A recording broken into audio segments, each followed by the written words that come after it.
Ngayon lang po ako makapag-vlog ngayon. Dahil ilang days na wala akong vlog. Kain po tayo ng tanghalian po ngayon. Ulam ko po ay adobong kangkong. Ay, kangkong. Adobong sibuyas. Sorry, nagkamali ako. Tao lang kasi nagkakamali. Okay lang, natawanan niyo ako.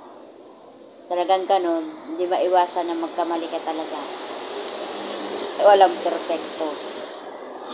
Kain po tayo ng tanghalian.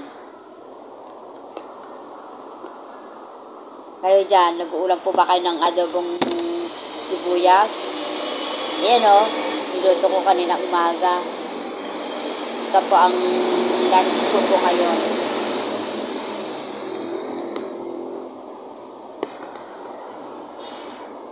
Siyempre, ako ang nagluto.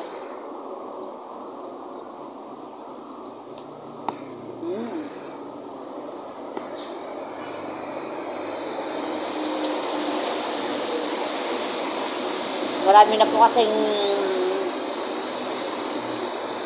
nag-aaning sibuyas ngayon po dito sa San Jose.